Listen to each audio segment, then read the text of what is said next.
Tidak hanya meminta kepada Allah di siang hari untuk dimudahkan bisnisnya, dimudahkan urusannya, dimudahkan segala hal yang berkaitan dengan urusan duniawinya, tetapi di malam hari, di tempat yang ia merasa paling nyaman untuk merebahkan badannya dengan menyebut namamu, ya Allah, wahai Tuhanku, aku rebahkan badanku dan aku bangkitkan badanku.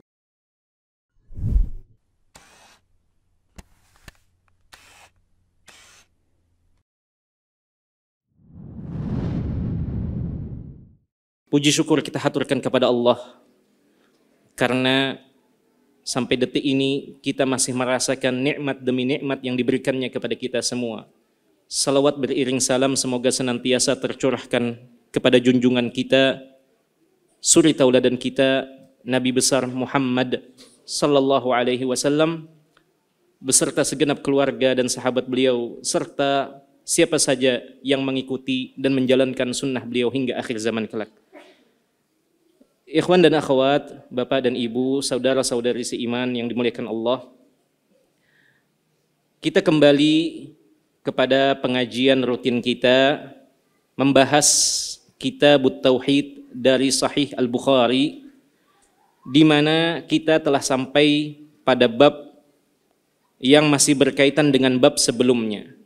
Pada kesempatan yang lalu, pada pertemuan yang ke-10 pada pekan kemarin, kita selesai membahas bab sesungguhnya Allah Ta'ala memiliki 100 nama kurang 1, atau Allah memiliki 99 nama. Pada pertemuan kali ini atau pada majelis yang ke-11 ini, kita akan melanjutkan bab yang baru tetapi masih berkaitan dengan bab sebelumnya. Kalau bab sebelumnya itu jemaah sekalian, Imam Bukhari rahimahullahu ta'ala menerangkan bahwasanya Allah memiliki 99 nama, dan kita sebagai mukmin, sebagai hambanya, kita wajib menetapkan bagi Allah apa yang Allah tetapkan pada dirinya di dalam Al-Quran melalui lisan Rasulnya sallallahu alaihi wasallam, dan di antara apa yang Allah tetapkan untuk dirinya adalah 99 nama tersebut. Kemudian bab yang akan kita bahas pada malam hari kali ini, jemaah sekalian yang dimuliakan Allah, adalah bab tentang bagaimana cara kita berdoa kepada Allah dengan nama-nama yang husna tersebut. Atau dengan bahasa lain atau dengan kata lain, bagaimana kita beribadah kepada Allah dengan menyebut namanya. Dengan menyebut namanya. Apa saja yang bisa kita lakukan terkait penyebutan nama Allah Ta'ala dalam setiap aktivitas kehidupan kita. Nah, di sini kita akan bahas satu persatu. Kita akan lewati satu hadis demi satu hadis yang diletakkan dan disusun oleh Imam Bukhari di bawah bab ini. Baik jemaah sekalian yang dimuliakan oleh Allah, kita langsung saja bacakan babnya. Imam Bukhari rahimahullahu ta'ala menyebutkan di sini babun as-su'alu bi asma'illahi ta'ala wal isti'adzatu biha. Bab meminta dengan nama-nama Allah dan meminta perlindungan. Al-isti'adzah itu meminta perlindungan dengan nama-nama tersebut, dengan nama-nama Allah Subhanahu wa ta'ala. Baik, jemaah sekalian yang dimuliakan oleh Allah, kita kupas dulu judul dari bab ini, di mana bab ini mengandung dua sisi. Sisi yang pertama adalah kita meminta kepada Allah dengan nama-nama yang Allah miliki. Sisi yang kedua yang diletakkan oleh Imam Bukhari adalah terkait isti'adah, bahasan isti'adah.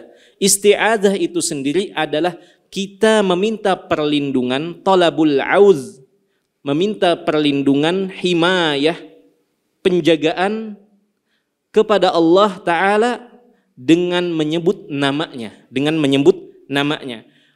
Yang lebih luas tentunya adalah sisi yang pertama, karena meminta bersifat umum, meminta perlindungan, meminta sesuatu, meminta ampunan dan seterusnya. Nah, di sini Imam Bukhari rahimahullahu taala menekankan sisi yang kedua ini, walaupun sisi yang kedua ini bagian dari sisi yang pertama. Karena terdapat dalam beberapa hadis Nabi Shallallahu Alaihi Wasallam yang menunjukkan pentingnya seorang hamba meminta pertolongan atau perlindungan kepada yang memiliki kuasa melindungi dengan perlindungan yang mutlak di alam semesta ini, yaitu Allah Jalla wa Ala. Baik jemaah sekalian yang dimuliakan oleh Allah, tujuan diletakkannya bab ini sebagaimana disebutkan oleh Syekh Abdullah Al-Ghunaiman hafizahullahu taala wa matta'ahu bis-sihhah, di mana beliau menjelaskan kitab tauhid ini, beliau menjelaskan bahwasanya bab ini maksudnya adalah penjelasan tentang bagaimana meminta kepada Allah dan berdoa kepadanya dengan nama-namanya yang Allah perintahkan kita untuk berdoa kepada Allah dengan nama-nama tersebut, sebagaimana firman-Nya, kata beliau, walillahil asmaul husna fad'uuhu biha. Allah memiliki asmaul husna, nama-nama yang maha indah, maha sempurna. Fad'uuhu biha, maka berdoalah kepada Allah dengan nama-nama tersebut. Dalam ayat ini ada dua sisi. Sisi yang pertama, Allah memberikan berita, memberikan kabar kepada kita semua, dan kita wajib mengimani berita tersebut. Apa beritanya? Allah memberikan berita bahwasanya Dia memiliki nama-nama yang husna. Kita wajib mengimani terkait berita tersebut. Kita wajib mempercayai berita yang datang dari Allah. Kemudian sisi yang lain tidak hanya sekedar mengetahui dan mengimani. Tahap berikutnya Allah memerintahkan, turun perintah, tidak hanya sekedar berita. Selanjutnya Allah memerintahkan terkait setelah kita mengetahui dan mengimani. Fad'uuhu biha, maka berdoalah kepada Allah, mintalah kepada Allah dengan nama-nama tersebut. Jadi ada berita, ada khabar, ada talab. Ada berita, ada perintah di situ dalam satu ayat ini. Dalam satu ayat terkait nama-nama Allah Ta'ala ini. Ini terdapat dalam surat Al-A'raf ayat 180. Dan ini yang juga dilakukan oleh Nabi SAW dalam sejumlah hadisnya. Nanti kita akan lewati satu demi satu hadis yang diletakkan oleh Imam Bukhari atau dinukilkan oleh Imam Bukhari rahimahullahu ta'ala. Baik, kita bacakan hadis yang pertama. Hadis yang pertama dari bab ini. Baik, hadis yang pertama jamaah sekalian yang dimuliakan oleh Allah adalah hadis dari Abu Hurairah radhiyallahu taala anhu. Anin Nabi sallallahu alaihi wasallam, dari Nabi sallallahu alaihi wasallam bahwasanya beliau bersabda, qala idza jaa ahadukum firashahu falyamfadhu bisanifati thawbihi thalatha marratin. Apabila salah seorang dari kalian mendatangi kasurnya, tempat peristirahatannya, maka hendaklah ia yamfadhu, menyapu atau mengibas kasurnya tersebut bisanifati thawbihi, dengan ujung dari kainnya, dari bajunya atau dari pakaiannya, salasa marrat, sebanyak 3 kali, sebanyak 3 kali. Wal yaqul, kemudian hendaklah ia mengatakan atau berdoa, bismika rabbi wada'tu jambi, dan hendaklah ia mengatakan atau ia berdoa, bismika rabbi, dengan menyebut namamu wahai Rabbku, wada'tu jambi, aku meletakkan tubuhku atau bagian sisi kanan tubuhku. Karena salah satu adab tidur adalah kita tidur dengan menghadap sebelah kanan kita atau bertopang pada bagian kanan kita. Baik, dalam hadis ini disebutkan dengan menyebut namamu wahai Tuhanku, dan inilah yang menjadi letak pendalilan Imam Bukhari terkait bab tadi, meminta kepada Allah dengan nama-namanya. Di sini seorang hamba diajari oleh Nabi SAW kalau hendak tidur, sebelum langsung tidur, seseorang mengibas terlebih dahulu, menyapu terlebih dahulu kasurnya sebanyak 3 kali. Sebanyak 3 kali dengan kain, dengan baju atau dengan apa saja yang bisa dipakai, sebanyak 3 kali. Kemudian setelah itu ketika ia membaringkan tubuhnya, ia berdoa kepada Allah, bismika rabbi, dengan menyebut namamu wahai Tuhanku aku meletakkan badanku, wabika arfa'uhu, dan denganmu pula aku membangunkan badanku, aku mengangkat badanku. In amsakta nafsi faghfir laha, jikapun engkau tetapkan malam ini, dalam tidurku ini engkau mencabut dan tidak mengembalikan ruhku kepada jasadku lagi untuk selamanya, maka ampunilah diriku. In amsakta nafsi faghfir laha, apabila engkau menahan jiwaku dan engkau tidak kembalikan kepada jasadku, kepada ragaku, faghfir laha, maka ampunilah diriku ya Allah. Wa in arsaltaha fahfadha bima tahfadhu bihi ibadakas salihin, namun apabila engkau memberikan ketetapan untuk memberikan kesempatan kepadaku untuk merasakan kembali, untuk bernapas kembali, untuk dikembalikan rohku kepada jasadku untuk kesekian kalinya, maka jagalah diriku ini sebagaimana engkau menjaga hamba-hambamu yang saleh, sebagaimana engkau menjaga hamba-hambamu yang saleh. Ikhwan dan akhwat yang dimuliakan oleh Allah, ini salah satu doa di antara doa-doa yang dianjurkan dan diajarkan oleh Nabi SAW untuk kita baca sebelum kita tidur. Kalau biasanya kita pakai doa yang paling pendek saja. Bismikallahumma amutu wa ahya, atau ahya wa amut. Langsung tidur. Masih mending. Tapi ada yang teguring, langsung bangun-bangun sudah subuh. Nah, jemaah sekalian yang dimuliakan oleh Allah, Nabi kita SAW mengajarkan ada adab yang harus diperhatikan oleh seorang hamba. Namanya hamba itu ikut aturan Allah Jalla wa'ala, ikut aturan pencipta kita.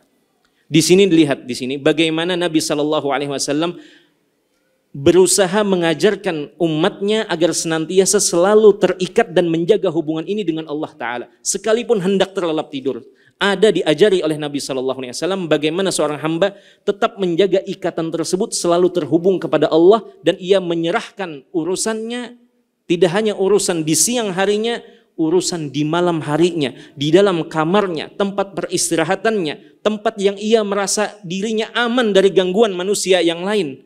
Ia tetap memasrahkan dirinya kepada Allah Ta'ala. Disitulah menunjukkan ubudiyah, penghambaan diri seorang hamba kepada Allah Ta'ala.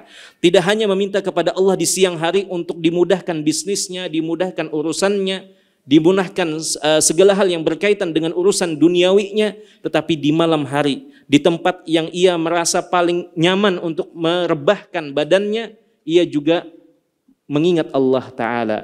Dengan menyebut namamu ya Allah, wahai Tuhanku, aku rebahkan badanku dan aku bangkitkan badanku.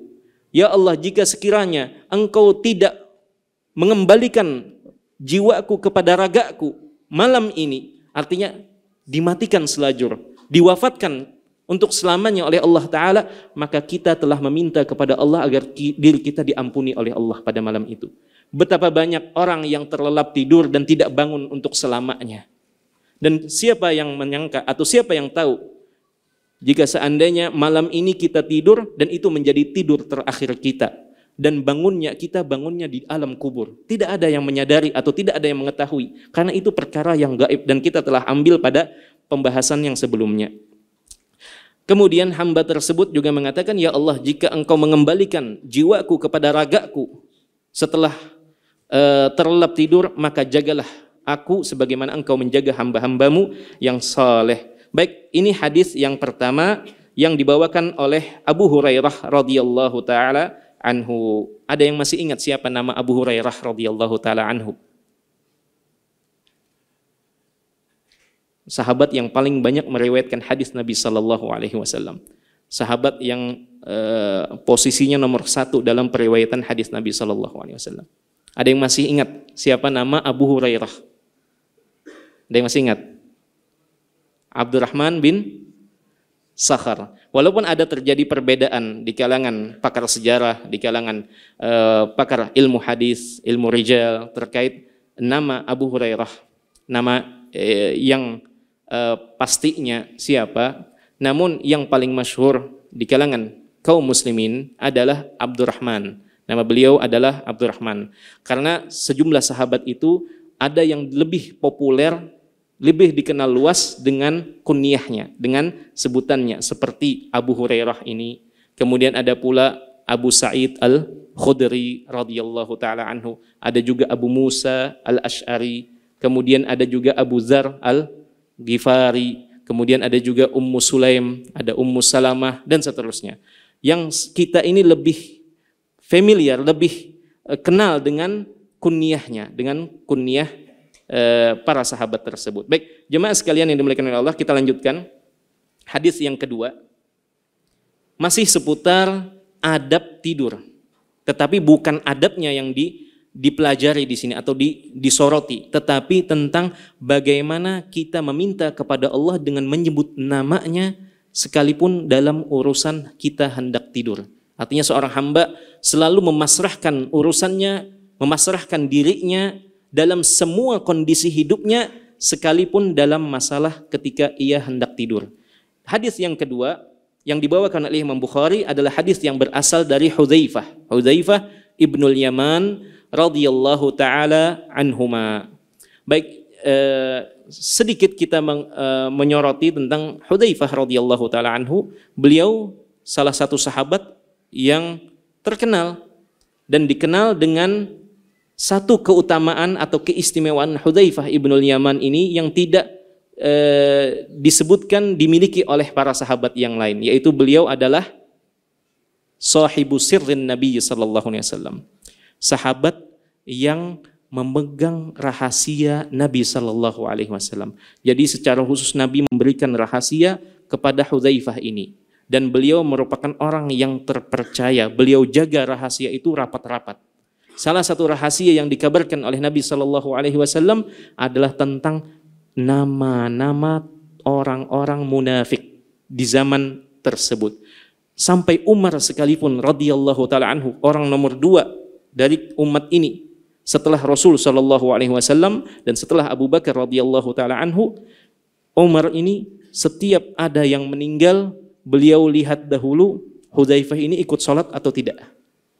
Karena takut kalau Hudzaifah tidak ikut sholat, jangan-jangan itu terindikasi sebagai bagian dari kelompok munafikin, orang-orang munafik. Baik, itu sekilas sedikit tentang Hudzaifah radhiyallahu taala anhu, salah satu sahabat yang istimewa atau yang mulia ini. Beliau membawakan sebuah hadis di mana beliau menyebutkan kana an-nabiyyu sallallahu alaihi wasallam idza awa ila firashihi qala, Nabi sallallahu alaihi wasallam biasa apabila hendak menuju atau hendak berbaring di atas kasurnya, qala, beliau berdoa dahulu, Allahumma bismika ahya wa amut. Ya Allah, dengan namamu ahya wa amut, aku hidup dan aku mati. Wa idza asbah, dan apabila beliau bangun di pagi hari, beliau berdoa, alhamdulillahilladzi ahyana ba'dama amatana wa ilaihin nusyur. Segala puji bagi Allah atas segala nikmat yang diberikan kepada kita. Salah satu nikmat setelah tidur adalah kita diberikan kesempatan untuk bernafas kembali. Dikembalikan roh kita, itu merupakan nikmat. Artinya kesempatan untuk beramal saleh masih terbuka bagi seorang hamba, tidak tertutup tanpa persiapan. Maka itu wajib disyukuri. Dan salah satu bentuk syukur kita kepada Allah atas dikembalikannya roh kepada jasad kita, atas diberikan kesempatan untuk kembali bernafas di muka buminya, adalah kita mengucapkan alhamdulillah. Segala puji bagi Allah yang telah menghidupkan kita setelah sebelumnya mematikan kita, dan kepadanya lah kebangkitan seluruh umat atau seluruh manusia kepadanya. An-nusyur di sini adalah kebangkitan setelah kematian yang besar. Karena kematian itu disebut ada dua. Ada kematian kecil, yaitu tidur. Ada kematian besar atau kematian yang utama, yaitu kematian berupa wafat atau meninggal dunia untuk selamanya.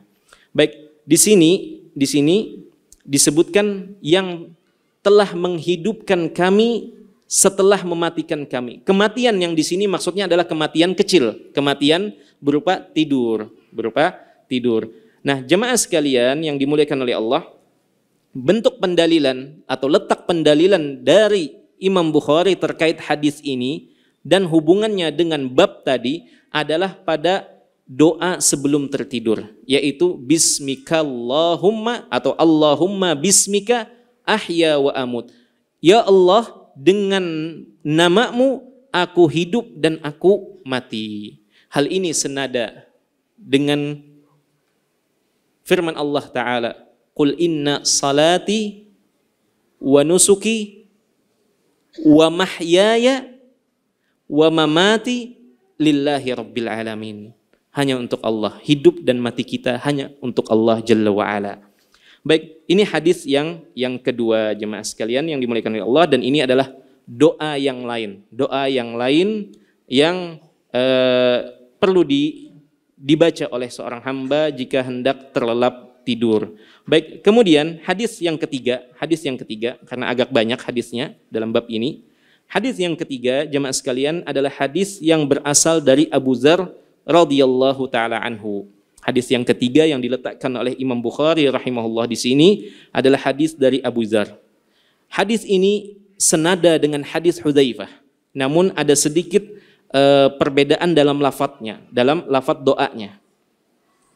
Yaitu an Abi Dzarrin radhiyallahu anhu, dari Abu Dzar radhiyallahu anhu. Namun sebelum kita lanjutkan, perlu sedikit disampaikan tentang Abu Dzar radhiyallahu taala anhu. Kira-kira ada yang tahu siapa nama Abu Dzar radhiyallahu taala anhu Al-Ghifari, dari suku Ghifar? Ada yang tahu? Nama beliau adalah Jundub bin Junadah.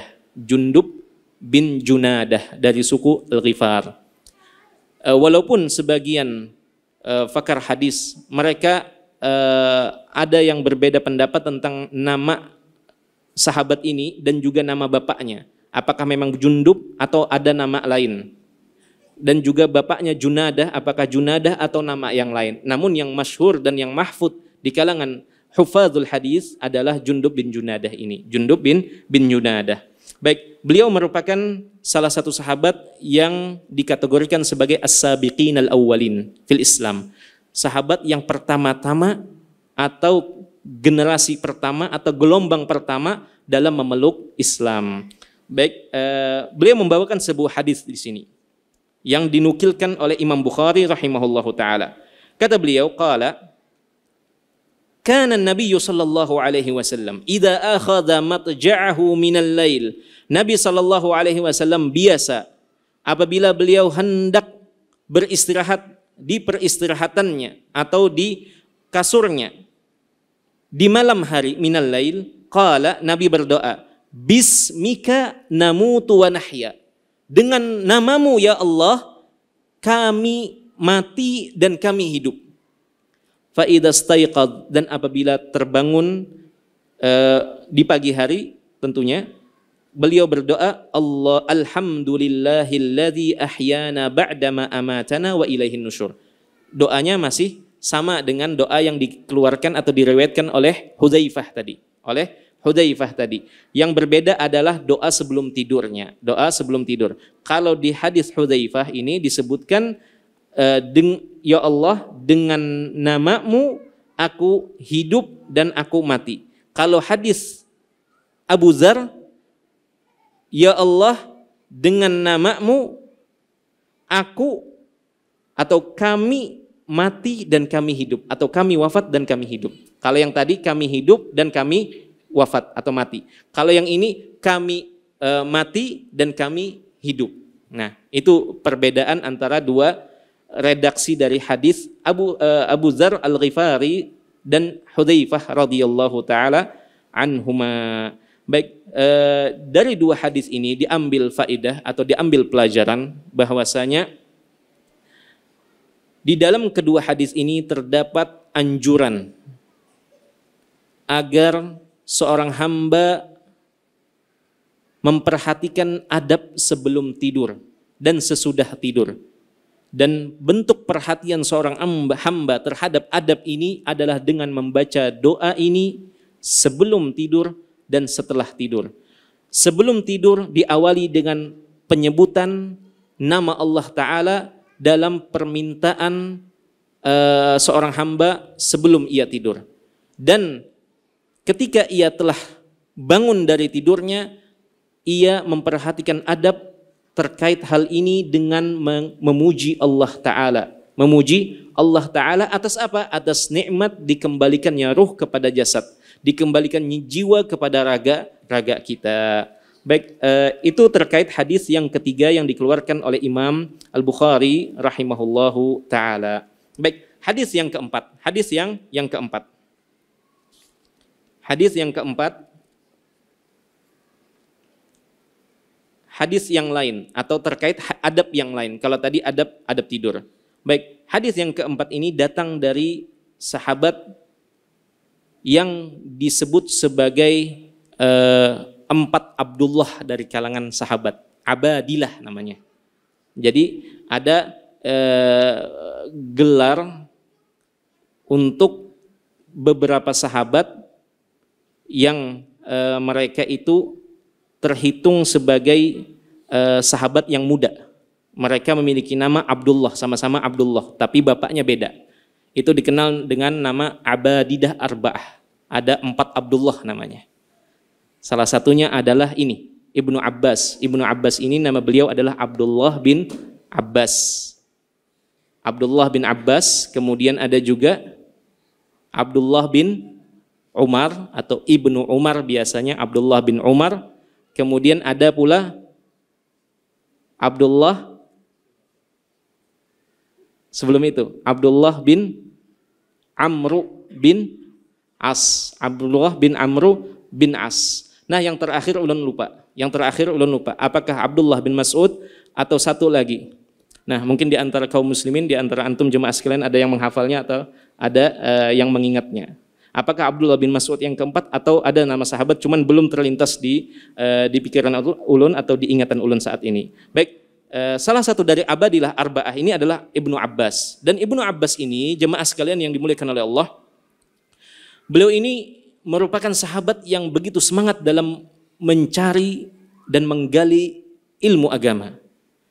Diriwayatkan bahwasanya beliau pernah menempuh perjalanan dari Madinah ke Mesir hanya untuk mendengarkan satu hadis yang beliau belum dengar kecuali dari sahabat yang berada di Mesir tersebut.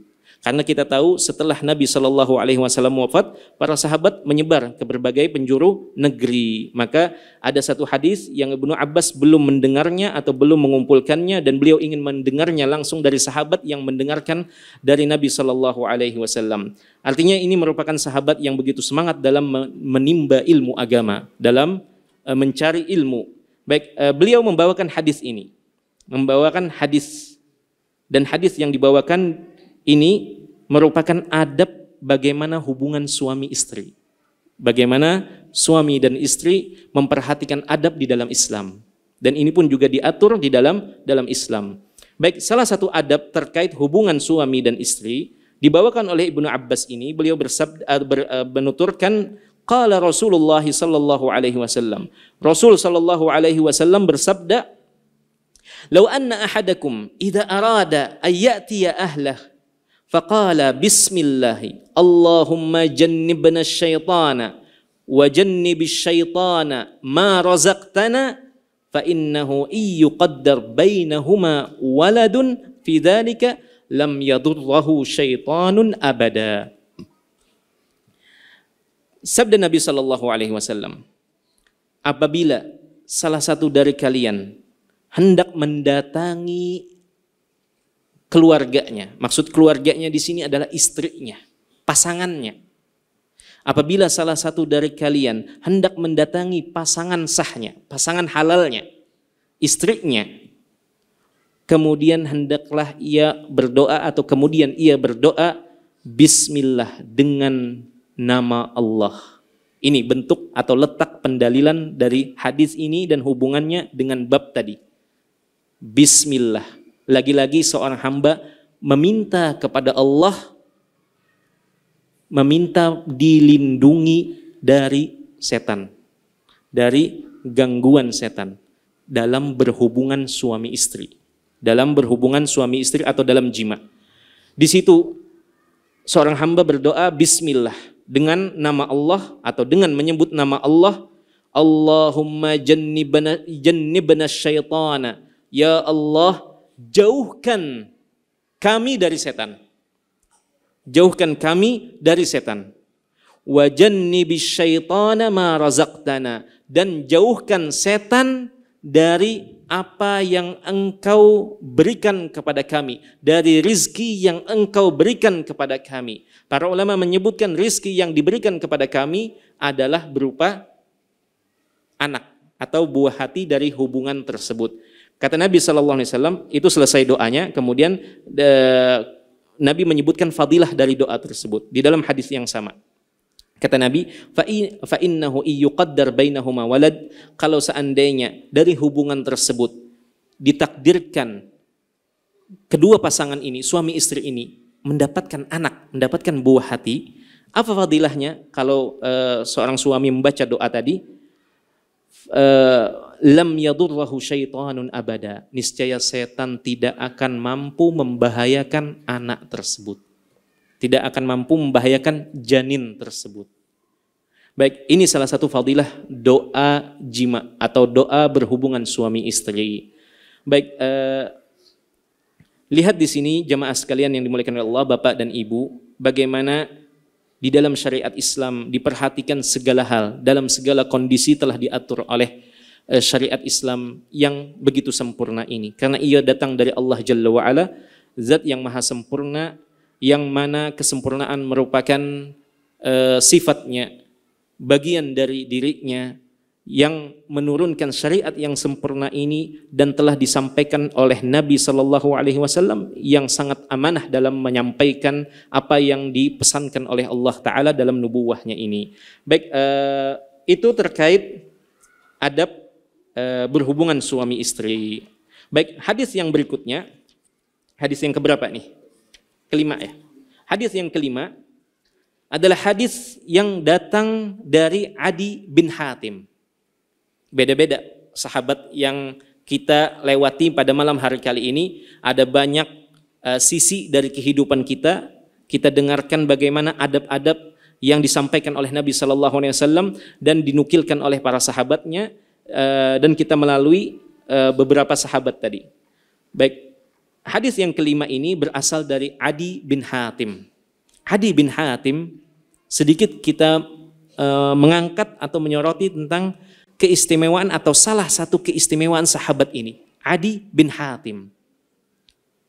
Adi bin Hatim ini dikenal sebagai orang yang dermawan dan putra dari orang yang dermawan pula. Artinya anaknya atau si anak dermawan dan bapaknya juga terkenal dermawan. Hatim ini merupakan orang yang sangat dermawan. Orang yang terkenal sangat dermawan dan suka memberi. Suka memberi. Adi, putranya juga demikian. Mengikuti jejak bapaknya. Baik, jemaah sekalian yang dimuliakan oleh Allah. Ada banyak tentang biografi tentang Adi bin Hatim ini, namun kita cukupkan dengan salah satu dari keistimewaannya saja. Baik, beliau membawakan sebuah hadis dari Nabi SAW. Beliau mengatakan, atau beliau membawakan hadis ini, di mana dalam hadis ini berisi pertanyaan yang beliau sendiri menanyakan hal tersebut kepada Nabi SAW. Kata beliau, qala sa'altun nabiyya sallallahu alaihi wasallam, qultu ursilu kilabil mu'allamah. Aku pernah bertanya kepada Nabi sallallahu alaihi wasallam. Aku bertanya, apakah aku mengirim atau mengutus anjing-anjingku yang terlatih? Kilab mu'allamah itu artinya anjing yang diajari, anjing yang terlatih. Nah, tentu saja sedikit tentang masalah anjing. Hukum asal dari memelihara anjing itu adalah Tidak boleh, haram. Karena dalam sebuah hadis Nabi Shallallahu Alaihi Wasallam bersabda, "Maniktana kalban." Barang siapa memelihara anjing, maka yang kusumin ajrihi qiratun au qiratan, maka akan berkurang 1 qirat atau 2 qirat dari pahalanya setiap hari. Dan 1 qirat itu yuqaddaru bijabal Uhud.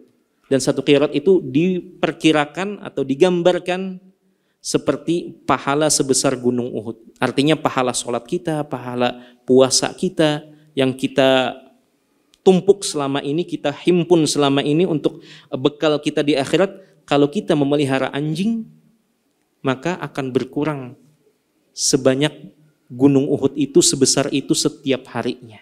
Setiap harinya. Dalam hadis yang lain berisi peringatan dari Nabi Shallallahu Alaihi Wasallam, Innal malaikata la tadkhulu baitan, sesungguhnya para malaikat, maksudnya di sini adalah malaikat rahmat, tidak akan masuk rumah fihi kalbun wa suwar, yang di dalamnya terdapat anjing dan gambar makhluk bernyawa yang dipajang. Baik. Adi bin Hatim radhiyallahu taala anhu, sahabat ini pernah bertanya, beliau memiliki anjing-anjing yang dididik, yang diajari atau yang dilatih. Nah, secara asal atau hukum asal memelihara anjing itu terlarang atau dilarang di dalam Islam karena hal-hal yang tadi yang disebutkan dalam 2 hadis dan hadis-hadis yang lain. Namun dikecualikan atau diperbolehkan untuk suatu tujuan, seperti untuk keperluan berburu atau untuk menjaga hewan-hewan ternak dari gangguan atau terkaman serigala dan seterusnya. Maka hal ini diperbolehkan. Baik jemaah sekalian yang dimuliakan oleh Allah, di mana sahabat Adi bin Hatim radhiyallahu taala anhu bertanya, apakah aku boleh melepas atau mengirim anjing-anjingku yang terlatih? Maka Nabi Shallallahu Alaihi Wasallam menjawab, Ida arsalta kilabakal muallamata wa dzakarta smallahi, apabila engkau melepas anjing-anjingmu yang terlatih ini, kemudian engkau ketika melepasnya engkau membaca bismillah, menyebut nama Allah, bismillah.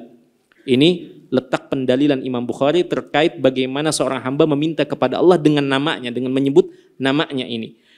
Maka kata Nabi SAW, apabila anjing-anjingmu ini yang sudah terlatih ini menangkap hewan buruan, berhasil menangkap hewan buruan, fakul, maka silahkan makan.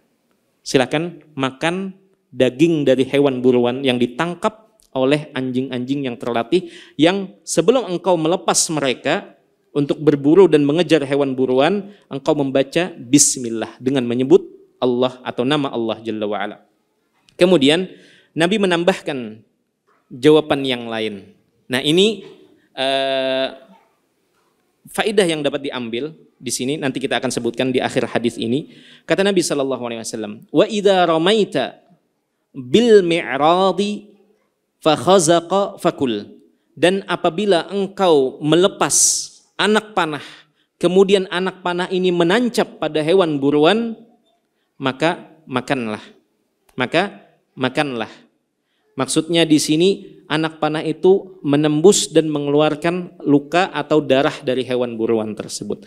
Akan tetapi pemahaman yang dapat diambil dari hadis ini, apabila panah tersebut tidak mengenai atau tidak mengenai atau menghujam bagian yang mengeluarkan darah, seperti terkena bagian sisi yang tumpulnya, kemudian hewan itu mati, maka itu tidak boleh dimakan. Dimakan. Baik jemaah sekalian yang dimuliakan oleh Allah, di antara faedah yang dapat dipetik dari hadis ini ada banyak sekali. Di antaranya adalah keutamaan ilmu, meskipun pada hewan sekalipun.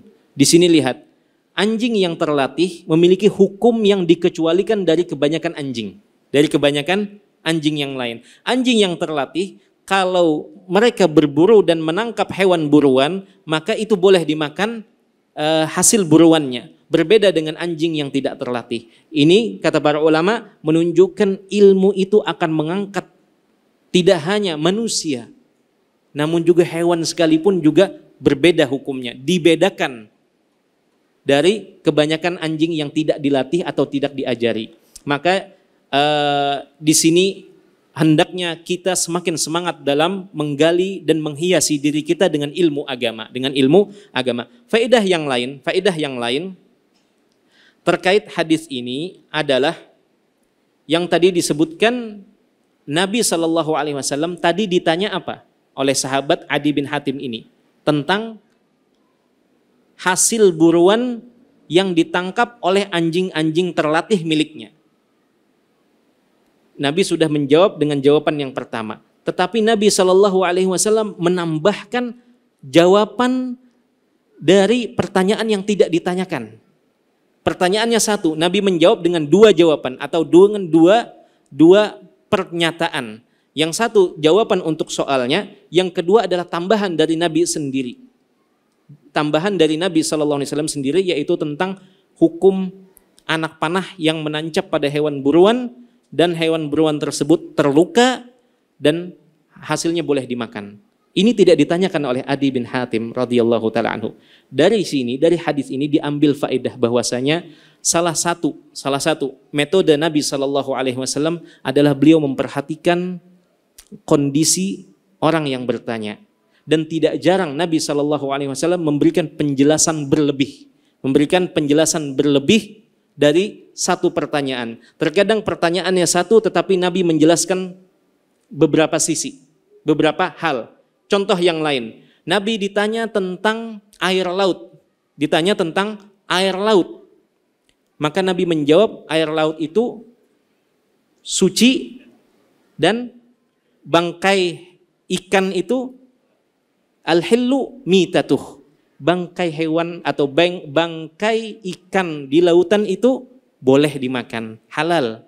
Nah, ini tidak ditanyakan, tetapi Nabi SAW memberikan penjelasan lebih untuk pertanyaan atau satu pertanyaan tersebut. Dan ini contoh yang lain atau contoh yang kedua.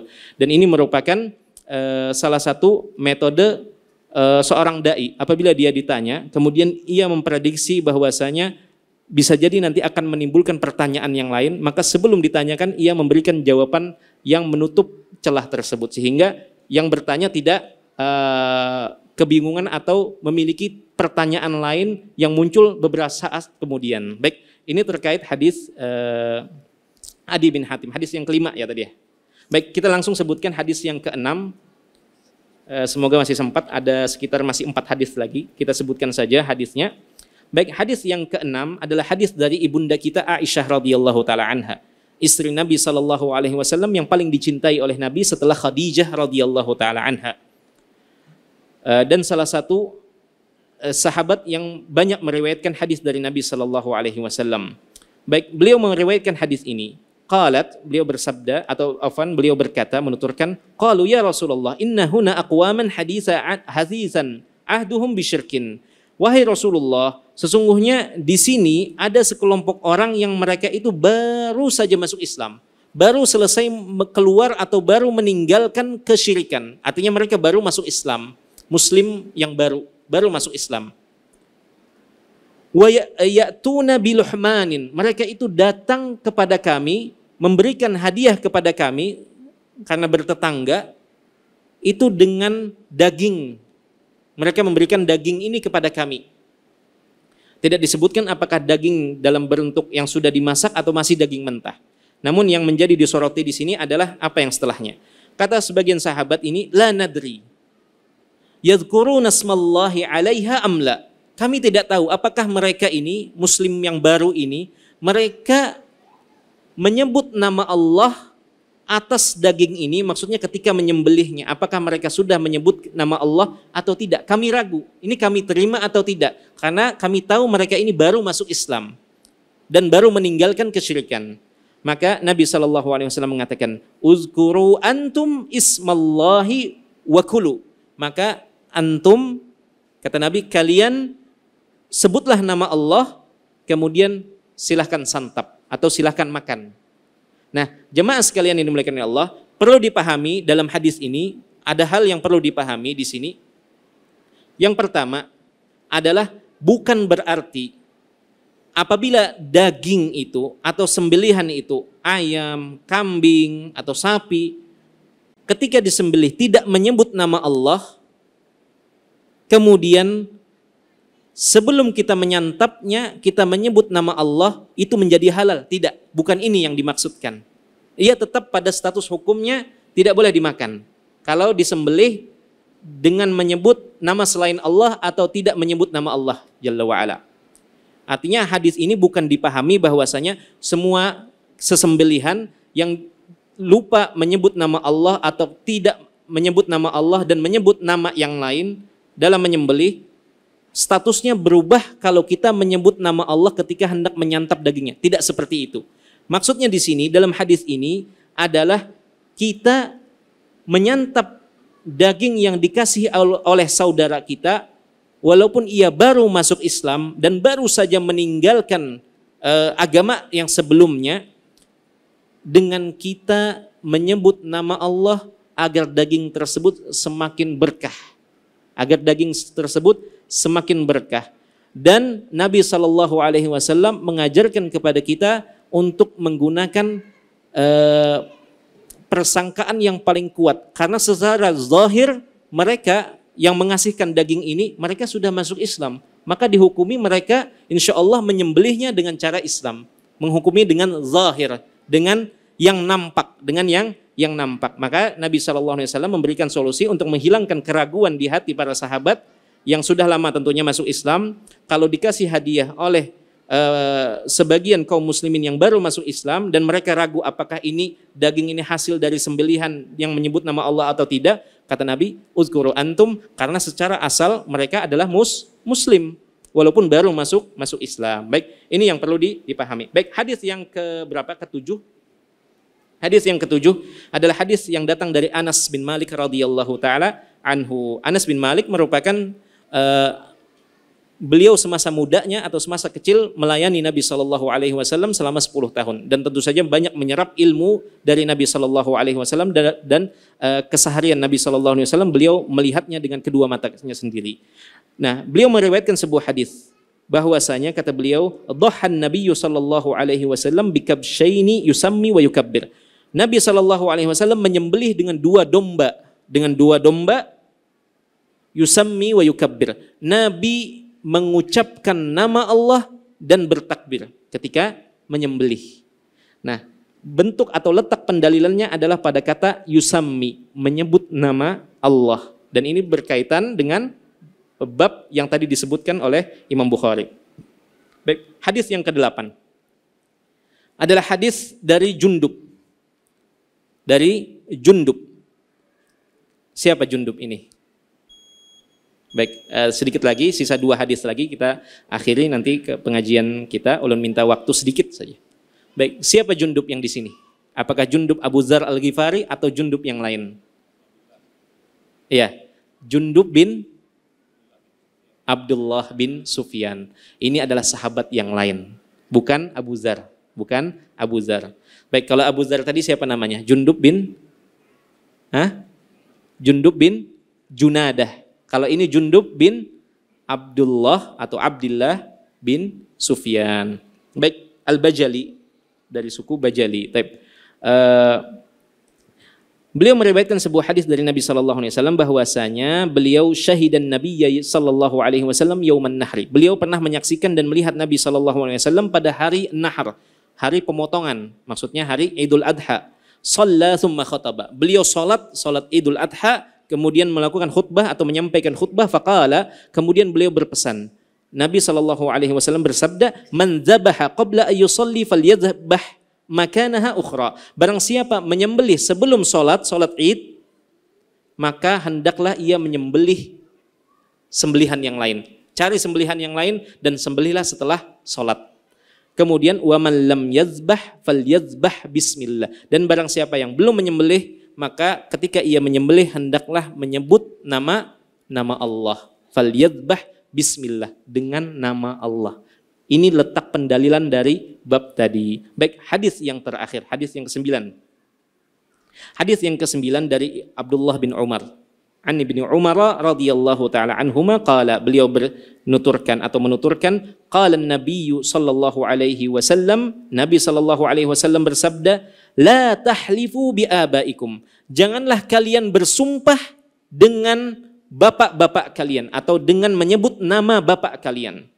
Wa man kana halifan falyahlif billah. Barang siapa bersumpah maka hendaknya ia bersumpah dengan nama Allah. Dengan nama Allah, falyahlif billah.